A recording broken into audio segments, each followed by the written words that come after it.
Ready, go. No, it was called feeding the ducks. Well, it is. Ready, That's what we're go. doing right now. We're feeding ducks. Come here, duckies. Eat it. Eat it. Chew it.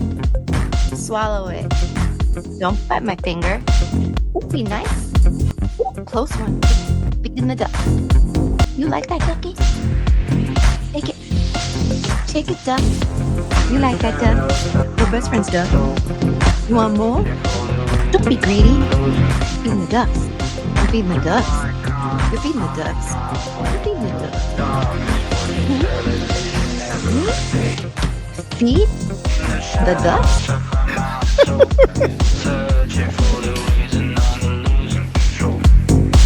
I'm quite calm. I'll make my way.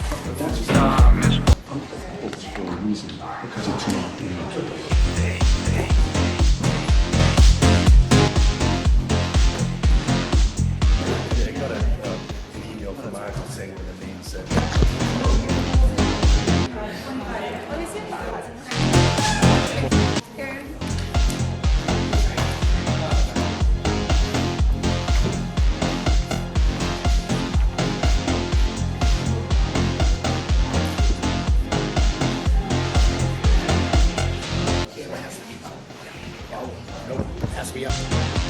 Till we get going, then you can put it on. Giddy. All persons have any business before the Honorable Beverly Canoni, Justice of the Norfolk Superior Court, before the county of Norfolk. Draw near, give your attendance, you shall be heard. I'll take the Commonwealth of Massachusetts. Court is now open. You may be seated. 22117, the Commonwealth versus Karen Reed. Can I have counsel identify themselves, starting with the Commonwealth? Good morning, Your Honor. Laura McLaughlin. Good morning, Ms. McLaughlin. Good morning, Your Honor. Adam Miley for the Commonwealth. Good morning, Mr. Lally. Good morning, Your Honor. Hank Brennan for the Commonwealth. Good morning, Mr. Brennan. Good morning, Your Honor. Alan Jackson from the street. Good morning, Mr. Jackson.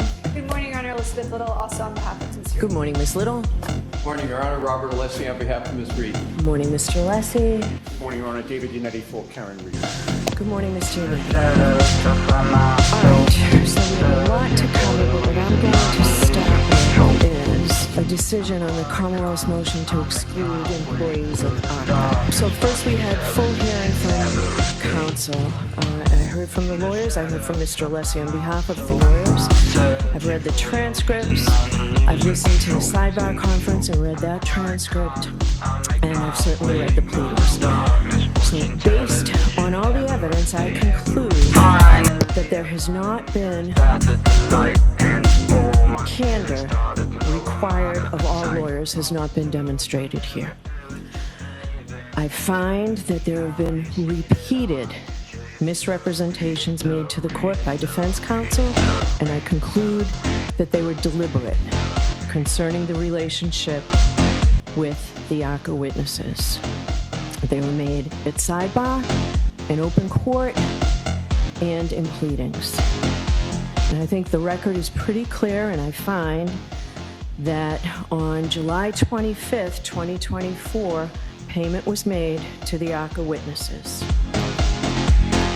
Yet, on February 26, 2025, in a pleading written by Ms. Little, signed by all three defense counsel, says the Commonwealth's motion to exclude these exculpatory expert witnesses, ARCCA witnesses, who were not hired or paid for by the defense, is not made in good faith and is a desperate and transparent attempt to keep exculpatory testimony of neutral expert witnesses from reaching the jury in this case. The next page. Ironically, the Commonwealth accuses the defendant of failing to comply with her discovery obligations while conceding that the information is not in her care, custody, or control.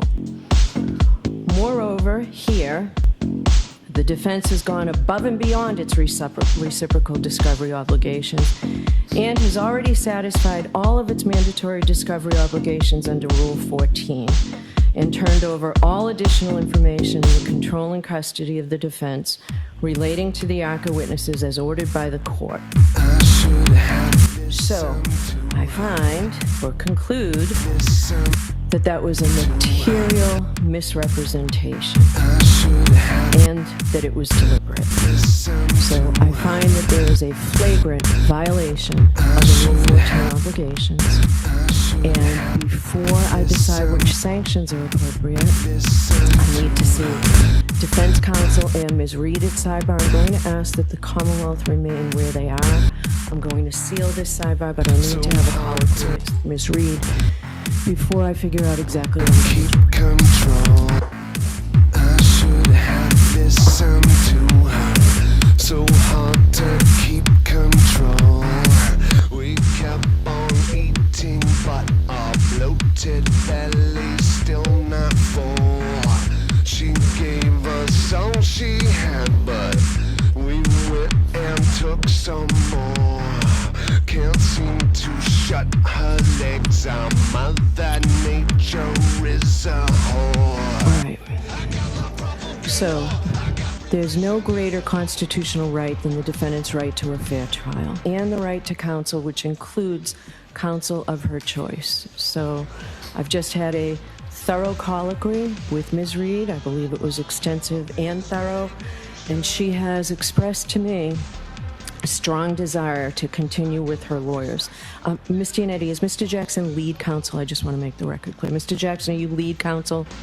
We don't define our roles in such a manner, Your Honor. Okay, so because Mr. Giannetti is not pro hoc vice counsel, and Mr. Giannetti can try this case if need be by himself. All right, but Ms. Reed does have a strong desire to keep all of her lawyers, notwithstanding the Rule 14 violation and the apparent lack of candor, the findings and rulings I've made.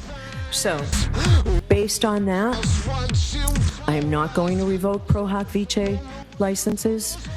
I don't expect to have to address this again. Candor with the court is essential. It's the bedrock obligation of all lawyers who appear in this court and all courts in Massachusetts. A lawyer is only as good as his or her word, and I need to be able to take counsel at their word. So, I'm not going to tolerate false statements, any stretching of the truth, no misleading distortions. There's no place for that in the courtroom.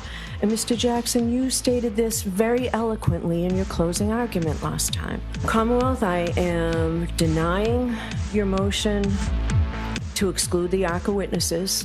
Those witnesses can testify. I will allow a full cross-examination, Mr. Brennan, and I will review any proposed curative instructions, limiting instructions, or final jury instructions. So that's my ruling on that. Mr. Lessie, you didn't have a chance last time on the motion to exclude the testimony of Dr. Wolf, so I'll hear you on that. Thank you, Your Honor.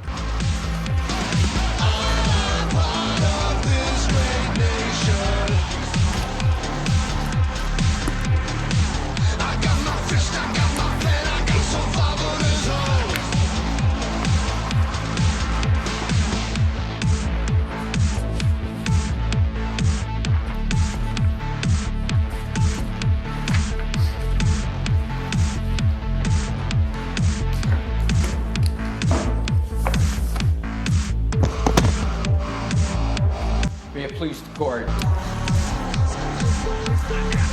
The proposed testimony supported by the Commonwealth of Dr. Wolf should be stricken in its entirety. The subject matter of Dr. Wolf's purported testimony by his own report and the Commonwealth's own motion is that Dr. Wolf is proposed to testify as to the cause and the manner of death of the decedent. That is the subject matter of the testimony. In order for Dr. Wolf to be able to make testimony with regard to that subject matter, the Commonwealth has the burden of proof by a preponderance of the evidence to demonstrate that he's qualified, and two, that the methodology is reliable, and specifically either that the methodology is commonly accepted in the relevant medical community, or that the proposed testimony can satisfy the 5 non-exhaustive factors of Daubert-Lanigan. The entire motion failed to even allege that the methodology is generally accepted in the scientific community. It's not alleged, let alone demonstrated. In terms of his qualifications, it is essentially Hornbook law that to testify about the manner of death, as opposed to causation, you need to be a medical examiner, a forensic pathologist, or both. Conceitedly, Dr. Wolf is not a forensic pathologist and he's not a medical examiner.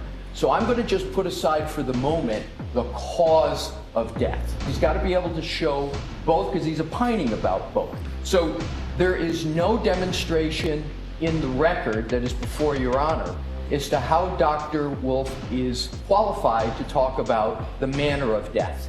Dr. Wolf invokes a terminology called mechanism of injury. That's the closest he comes to talking about manner of death. The entirety of his opinion, a mere 15 lines, 1 paragraph, he says the following: based on the findings of his autopsy, it is clear that the mechanism of injury was a fall backwards, resulting in not only the basilar or skull fracture, but also a subarachnoid hemorrhage and contusions consistent with a coupe contra coupe mechanism. Mechanism of injury is not at all probative or even relative to cause of death. We're not talking about an injury here. We're talking about the manner of death. And mechanism of injury doesn't satisfy it, but the point first, Your Honor, is he's not qualified because he is a neurologist. His CV makes it very clear he's a neurologist. So in terms of qualifications to talk about manner of death, he doesn't state the manner word, but he uses mechanism. He doesn't state mechanism of death, he states mechanism of injury, and mechanism of injury is irrelevant. So on qualification prong, Your Honor, it is completely lacking in the record that he is qualified. It's not enough to say you're a neurologist and head of neurology at a certain center.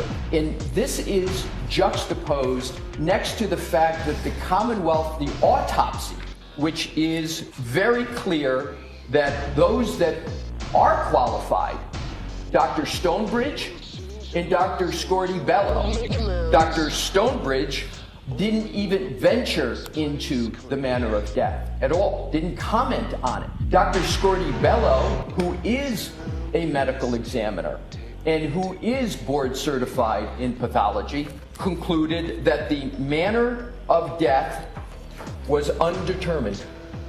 So here you have the juxtaposition of a medical examiner qualified to render opinions in those areas, saying the cause of death is undetermined, and you have an unqualified neurologist not speaking to manner, but speaking to mechanism of injury. So in terms of the paragraph that I was just citing in his findings, it says, based on the findings of his autopsy, it is clear that the mechanism of injury was a fall backwards, etc., etc. And then he goes on to say the head injury was clearly inconsistent with any type of mechanism of injury, such as a bat, hammer, or a car hitting him directly. Then he goes further beyond his qualifications. He says the frozen ground was enough that when Mr. O'Keefe fell backwards, his injuries were sustained. Where is the support that Mr. O'Keefe fell backwards? A neurologist can't determine that is a manner of death. He provides zero bases, zero, for his conclusion that Mr. O'Keefe fell backwards. Where is that? And it's also not in the autopsy. And with regard to his qualifications to determine whether the ground was frozen, I covered that with regard to Mr. Gilman. You need to be a pedologist. You need to know something about soil. He doesn't even begin to state how he concluded the ground was frozen. He wasn't there on the date of the incident, so there's no basis for that, but that is part of his opinion and methodology. And now to leaving his lack of qualifications, where is the citation to any study, any acceptance of how Dr. Wolf has come to his conclusion? There's nothing there. And this, Your Honor, is become a pattern of the Commonwealth where they put forth witnesses and they don't tether the methodology, if you can discern it, to common acceptance or the Dahlberg-Lanigan factors. So in terms of both prongs, Dr. Wolf fails because the Commonwealth has not even begun to meet its burden. I would like to also reference what we just received last night, which is an article that was co-authored by Dr. Wolf, Fractures of the Clivus Classification and Clinical Features. This is 35 years old, notable both for what it doesn't say and what it does say. What this article doesn't do is it doesn't talk about how one determines what a mechanism of injury is. So I'm even going to assume for the moment the parlance of Dr. Wolf, mechanism of injury. And if Your Honor would look at, please, page 593 of the study. And it's basically a meta-study. They went back and looked at a lot of data and information. But it says, under results, second paragraph, the mechanisms of injury were similar for all three fracture types. Motor vehicle and motorcycle accidents were the most common mechanisms, accounting for 47%. And then it goes on and it says 3 patients were victims of falls. But what this article stands for is that those were all known mechanisms of injury. It was determined before this study even occurred what the mechanism was. This study is not how does one determine when it's unknown what the mechanism of injury is with regard to a decedent. And that feeds back into the lack of qualifications of Dr. Wolf, because we are not given one example of where Dr. Wolf, before his one-paragraph report on conclusions, of when he's ever done this before. It's not stated that he's ever taken a decedent and determined the manner of death. The study talks about mechanisms of injury, which scientifically is completely different from manner of death. And what it appears the Commonwealth is trying to do is to back into manner of death through the parlance of mechanism of injury, and that is not at all probative of manner of death. So this study doesn't at all support any methodology. It doesn't stand at all that this is the methodology for how one determines in a decedent what was the cause, because the cause of the injury was already determined going into the study. I will conclude with 2 points. Dr. Wolf says based on the findings of his autopsy, it is clear. Well, the autopsy doesn't come to any conclusion on manner of death. The autopsy doesn't speak to mechanism of injury. So it is a non sequitur, Your Honor, to say that based on the findings of his autopsy, and we know from Dahlberg-Lanigan, you've got to apply your methodology to the facts and evidence in the case. And the only facts and evidence that Dr. Wolf uses, by his own words, is the autopsy, which doesn't support at all what he is stating in his report. The second and last point, Your Honor, it is not sufficient in the case law in Massachusetts for someone simply to come in and say, I'm a neurologist, I therefore know the brain, and then take the leap from that foundation to a conclusion with regard to manner of death. So in sum, Your Honor, he's not a medical examiner, he's not a forensic pathologist, he has not stated any experience whatsoever in doing what he's doing here to determine the manner of death of a decedent. And his methodology is completely unsupported. So we would request, Your Honor, and urge the court to exclude Dr. Wolf from testifying in matters beyond his kin, and in the alternative, we would request an evidentiary hearing because the defendant has a constitutional right to cross-examination. And this is the same with Mr. Gilman. It's the same with other experts where there is no statement of the methodology, as here, there's none. And how is it that one can cross-examine a witness that doesn't even begin to approach the two prongs of the Daubert inquiry?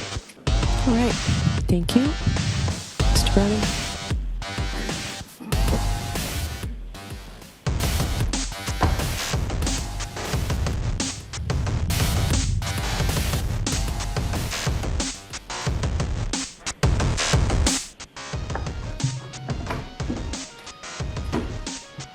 May I? Please.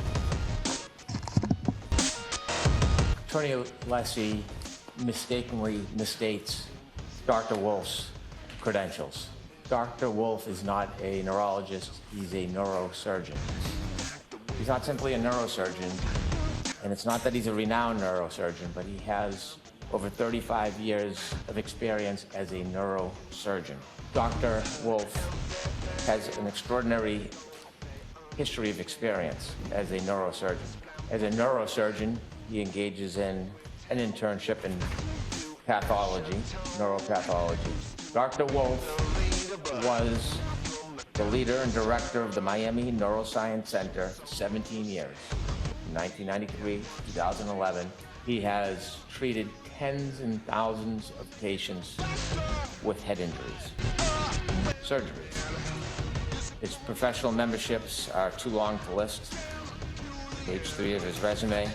His research is broad and precise and specific to head injuries.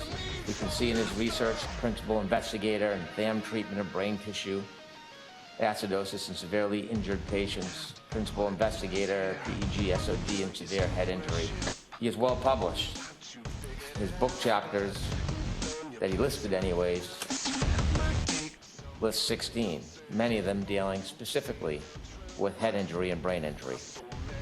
Book chapters include head injury and difficult medical management, pediatric neurosurgical emergencies, complication of head injuries in adults, imaging of craniocerebral trauma, imaging and trauma and critical care, emergency room assessment of head injury patients, intracranial injuries. He has numerous journal articles, a slew of them, specific to head injuries. His journal articles are numerous, too numerous to go through, and the list goes on. Over 90 references. Over 100 lectures listed for reference, actually over 130, and a number of web publications. So this neurosurgeon, who has this extraordinary experience, is qualified. The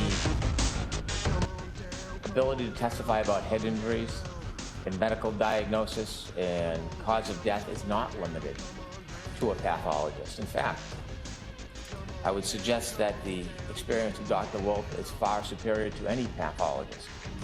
The difference is a pathologist treats patients that are already dead. Dr. Wolf treats patients that are in trauma, who some survive and many die. So he is intimately familiar, not just with looking at a deceased in a lab. He's intimately familiar with assessing the injuries after they occur, diagnosing what the injury is, and an attempt to save the person's life. And so he's well attuned after tens of thousands of surgeries to understand the causation of a brain injury and what causes death. Looking at Dr. Wolf's report, although short, it is clear that the injury that was occurred by Mr. O'Keefe was an injury known as countercoup. And I dare say the defense proposed expert, Dr. La Posada, is not in disagreement with that. To understand countercoup, it occurs from a fall backwards on the ground. It can't occur from a bat or a punch or hit is not enough force. It occurs when the back of the head hits the ground and then the brain shifts to the front of the head. That is what the autopsy reports show. It may be that the medical examiner for the Commonwealth didn't have the same level of experience and didn't diagnose it, but this expert does have that expertise. And it is no different than the pathologist that's proffered by the defense. He is intimately familiar with counter-coup, having treated tens of thousands of patients, and he understands in counter-coup how it can lead to suffocation at the top of the spinal cord. And so his opinion is clearly supported by his extraordinary experience, his writings, his history. It can't be that his ultimate conclusions of counter-coup isn't disputed. It seems that the defense simply prefers the original medical examiner for Commonwealth, but we expect to call Dr. Wolf, and I would suggest that he's more than qualified. Right. Mr. Miller, say anything final? Yes, thank you, Your Honor. Your Honor, I'm going to note what Attorney Brennan did not state.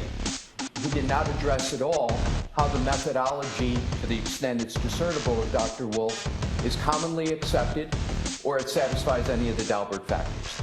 And that is the fatal aspect of Dr. Wolf's opinion. It's not stated. You have to have either common acceptance or satisfaction of the 5 non-exhaustive Dalbert factors. It wasn't addressed, and I think it's reasonable to conclude that it wasn't addressed because it doesn't exist. That alone dooms Dr. Wolf's opinions. I will stipulate, for purposes of this argument only, the cause of death prong. Let's assume, just for purposes just to focus on manner of death, let's assume hypothetically that Dr. Wolf is qualified to testify about cause of death. Mr. Brennan did not address at all his qualifications to discuss and opine on manner of death. And that is the distinction I emphasize, Your Honor. He has not stated one qualification on manner of death. So the defense urges the court to draw the distinction, to limit his testimony to cause of death, not manner of death. What does manner of death do? It takes into account all the circumstances surrounding it, the crime investigation. That's what medical examiners and forensic pathologists are qualified to do. Attorney Brennan cited that in his CV there's a reference to an internship in pathology. I looked, I didn't see it, but let's assume that it exists. Let's assume he has an internship in pathology.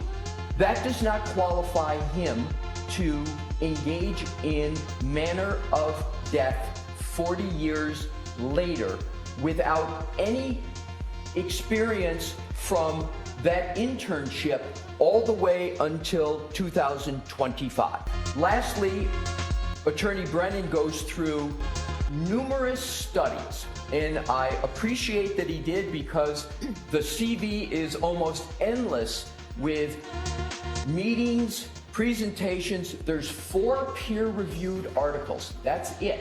4 peer-reviewed of Dr. Wolf. None of them address or come close to the topic that he's talking about.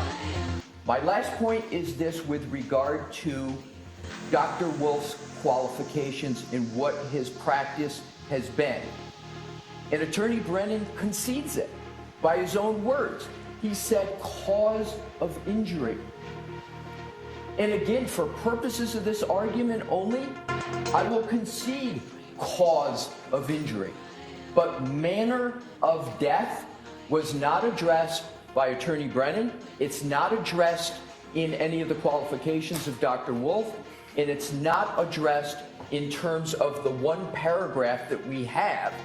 And for something as significant as this, 1 paragraph that doesn't address common acceptance, methodology, Dalbert factors, Your Honor, I don't know how a record is even begun to be established for him to be qualified or to opine on manner of death. So we would urge Your Honor to find that he is not qualified to testify about manner of death, that mechanism of injury cannot be manner of death, and that he be so limited to the extent the court concludes that he has some relevance here. Thank you. Do you want to respond at all, Mr. Ryan? At some point, arguments become semantical and theoretical, but not practical. This doctor has treated thousands and thousands of patients, many, unfortunately, which have died.